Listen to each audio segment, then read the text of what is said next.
Good morning, everyone. Just out here in, I guess you could say, East Portland. It's actually technically Milwaukee. And we're doing our delivery. Had a little bit of an issue last night at the Loves. You guys remember, I don't know if I told you this, but I found a parking spot right at the end of a lane. And I wasn't blocking anybody. There was more than enough room for a wide load to get around me. But of course, somebody had to park right next to me and he was blocking half the lane. So in the middle of the night, I get this banging on the door. Here is the Loves mechanic telling me I have to leave. And I'm like, why am I having to leave? Because you're blocking people. I'm not blocking anybody here. The guy next to me is blocking people. Ask him to leave.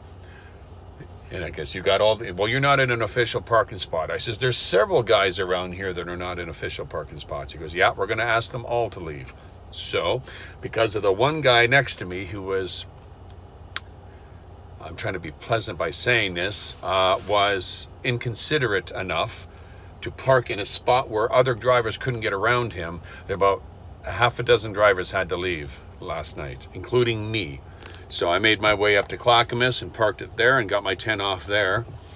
It was only 7 miles away from here. And the reason why I went to Clackamas is because I know that area. I know where you can park up there. And I should have went there in the first place. But I'll tell you one thing right now. I'll never go to that Loves again. I bought dinner there and everything. And then the mechanic, he just didn't care. He was rude. And I'm like, I am not blocking anybody here.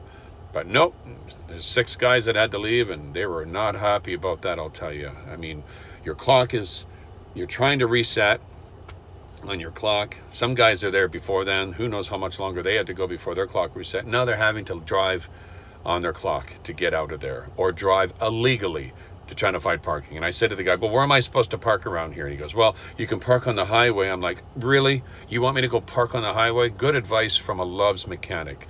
Well, Loves out in Troutdale, I will never spend another nickel in your store again. Never will I ever come there again. It's not worth it. I'd rather stop at a rest area or park at the Scale, which is about 20 miles east of that area.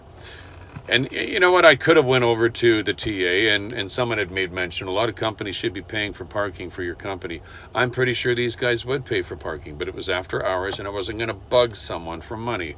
And I could have paid for it. They would have reimbursed me for it, but it's principle. The reason why I did not pay for parking at that TA is because I refuse to pay for parking at any place that has 80 to 90% of their spots paid. It's greedy, and I will not contribute to that. You may agree with me, you may not agree with me. But if a place has like a dozen or half a dozen spots or 24 spots for paid parking, I don't mind, because 80% of the lot is free. And they're not trying to get rich off of these drivers. So if a place like TA or Petro, which is very common, and even some of the Pilots and Flying J's are doing it now, where 80% of the lot is paid parking, I will not pay for parking. I will not contribute to that. I will not add to their greed, so to speak. But everything worked out. I found a place to park last night, and I'm over here now, and I'm waiting to get unloaded. So we'll see what happens. And from here, I head over to Hood River. But you guys, yeah, you'll see all of that later on the next video that I'm putting out. But that's all I got for you guys out here in East Portland, better known as Milwaukee. It's Trucker Ray with another update. We'll see you next time.